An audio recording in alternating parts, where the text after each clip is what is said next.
Assalamualaikum, selamat pagi anak-anak ibu semua. Kita jumpa lagi dalam mata pelajaran prakarya. Untuk pertemuan kita kali ini, kita masih membahas tentang kerajinan serat. Anak-anak, pengolahan serat ada 4 tahapan. Dimulai dari pemintalan benang, penggulungan benang, pencelupan warna, dan penurunan benang jadi kain. Benang dapat kita olah menjadi beberapa produk kerajinan. Yang pertama adalah namanya makrem. Makrem adalah seni merajut atau menyimpul. Ini adalah bentuk hasil kerajinan dari makrem. Ini ada tas, gantungan pot, gantungan tempat minuman. Yang kedua, benang dapat diolah menjadi tapestri. Tapestri kalau dari bahasa Latin artinya diambil dari bahasa Latin tapestrum, adalah teknik membuat suatu kerajinan dengan cara menenunnya. Ini adalah hasil dari tapestri, pengolahan benang secara tapestri. Yang ketiga adalah kerajinan ikat celup. Jadi benang diolah menjadi kain, kemudian kain akan dijadikan kerajinan ikat celup. Kerajinan ikat celup adalah teknik mewarnai kain dengan cara mengikat kain itu terlebih dahulu sebelum kita celup. Ini adalah bentuk contoh kerajinan tenun ikat celup.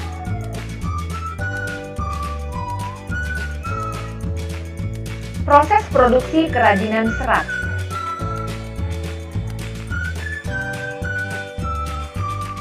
Teknik dasar kerajinan tekstil adalah cara yang digunakan untuk membentuk atau mengolah bahan tekstil tersebut. Ada 3 teknik dasar yang digunakan. Yang pertama namanya menenun. Menenun adalah teknik yang digunakan dengan cara menggunakan spenram atau bingkai yang direntangkan benang-benang lungsi sebagai jalur jalannya benang tenunan atau pakan. Ini teknik menenun. Contoh tapestri, pengolahan benang secara tapestri itu dibuat dengan teknik menenun. Yang kedua, menjahit. Menjahit adalah pekerjaan menyambung kain dan bahan-bahan lain yang bisa dilewati jarum jahit atau benang. Menjahit dapat dilakukan dengan tangan atau manual atau juga dapat digunakan mesin jahit. Dalam pembuatan kain ikat celup diperlukan teknik menjahit dan merintang warna. Jadi kalau untuk mencelup tadi, menjahit juga diperlukan. Yang ketiga, mengikat. Mengikat adalah teknik menyatukan 2 benang atau lebih, membentuk ikatan yang diinginkan. Mengikat dapat diartikan menyatukan helaian kain yang satu dengan yang lainnya menggunakan alat pengikat untuk membentuk pola tertentu. Ikatan dapat berupa simpul ataupun pola warna. Contoh tadi gambar yang kerajinan untuk penggantung pot bunga. Itu dibuat dengan teknik mengikat. Tas juga. Produk dan proses kerajinan bahan serat. Dalam pembuatan kerajinan, perlu kita pahami dulu apa yang membuat karya itu berkualitas. Maka dalam proses penciptaannya harus mengacu pada persyaratan. Apa sajakah syarat-syaratnya? Yang pertama syaratnya adalah kegunaan atau utility. Jadi benda kerajinan yang kita buat itu harus mengutamakan nilai praktis. Yang kedua adalah kenyamanan. Maksudnya, karya kerajinan yang kita buat itu harus memberikan rasa nyaman bagi penggunanya. Yang ketiga, keluasan atau flexibility. Maksudnya adalah karya kerajinan yang kita buat itu harus memiliki keserasian antara bentuk dan wujud dengan nilai gunanya. Yang keempat, keamanan. Maksudnya adalah kerajinan yang kita buat itu harus memberikan rasa aman bagi pemakainya dan tidak boleh membahayakan. Dan yang terakhir adalah keindahan atau estetik. Jadi, walaupun sudah tahu kegunaan, kenyamanan, luas, dan keamanan, juga harus ada unsur keindahannya. Sehingga mempunyai daya tarik lebih dibandingkan benda-benda yang lain. Itulah syarat-syarat perancangan benda kerajinan. Karya yang baik dihasilkan dari proses perancangan yang baik pula. Itu udah jelas ya anak-anak ya.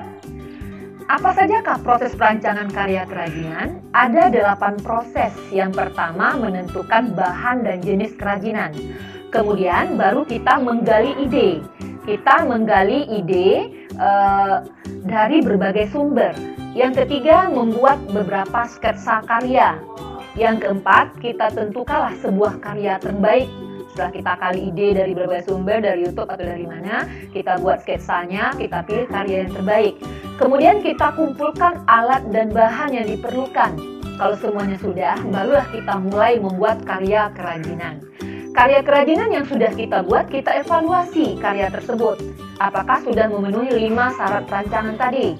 Kemudian, supaya karya itu lebih bagus, kita lakukan revisi karya. Jadi, ada 8 proses perancangan karya kerajinan bahan serat. Kita lanjutkan dengan serat dari tumbuhan.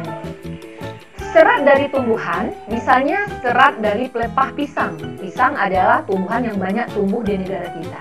Dapat kita olah seratnya menjadi berbagai bentuk kerajinan, contoh sendal dan kotak tempat tisu. Begitu juga serat dari daun pandan. Daun pandan sebagai pewangi juga bisa kita olah seratnya untuk dompet atau sendal juga. Ini sebagian ya, bisa digunakan untuk yang lain, untuk tikar juga bisa. Selanjutnya, serat tumbuhan dari enceng gondok. Enceng gondok adalah tumbuhan air yang banyak tumbuh. Kita bisa mengolah serat enceng gondok membentuk kerajinan-kerajinan yang bagus. Contoh, membentuk sendal atau membentuk beraneka ragam bentuk tas. Apa saja alat untuk produksi kerajinan serat tumbuhan?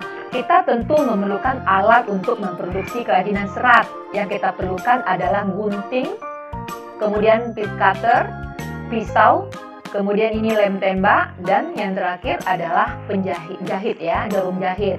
Jadi itu adalah alat-alat yang diperlukan dalam pengolahan kerajinan serat tumbuhan. Kalau semuanya alat-alatnya sudah ada, barulah kita bisa menggunakannya untuk membuat kerajinan serat tumbuhan. Alat dan bahannya sudah lengkap. Serat dari hewan. Serat dari hewan, contohnya di pertemuan kemarin kita sudah menjelaskan, contohnya dari domba dan alpaka. Serat dari hewan, contoh kalau dari bulu domba itu akan menghasilkan serat wol. Serat wol itu dari bulu domba. Serat sutra itu berasal dari kepompong ulat sutra. Dan serat bulu alpaka itu berasal dari bulu alpaka. Pengolahan serat hewan dilakukan dengan dikeringkan menggunakan cahaya matahari.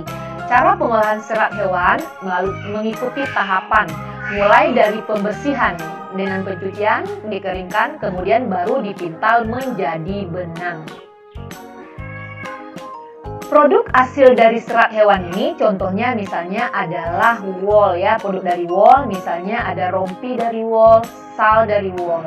Di pertemuan kemarin kita juga sudah bahas bahwa serat dari wol itu sangat baik digunakan. Kenapa? Karena dia bisa menahan tubuh ya dari dingin. Makanya serat wol banyak digunakan oleh orang-orang yang tinggal di negara yang berhawa dingin, contoh di Eropa. Apa saja alat produksi kerajinan hewan? Alat yang digunakan di sini adalah yang pertama itu adalah gunting. Yang kedua adalah alat pencukur bulu. Alat pencukur rambut ya, alat pencukur bulu. Yang ketiga baskom, yang keempat adalah jarum jahit. Ini adalah alat-alatnya.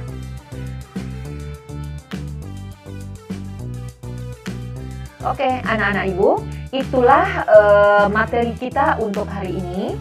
Ibu ucapkan terima kasih karena kamu sudah memperhatikan video ibu. Silahkan kamu kerjakan tugas yang ibu berikan. Sampai jumpa di materi kita berikutnya. Jangan lupa besok adalah jadwal kita virtual menggunakan aplikasi Zoom. Link akan ibu share 1 jam sebelum kita mulai pertemuan. Assalamualaikum.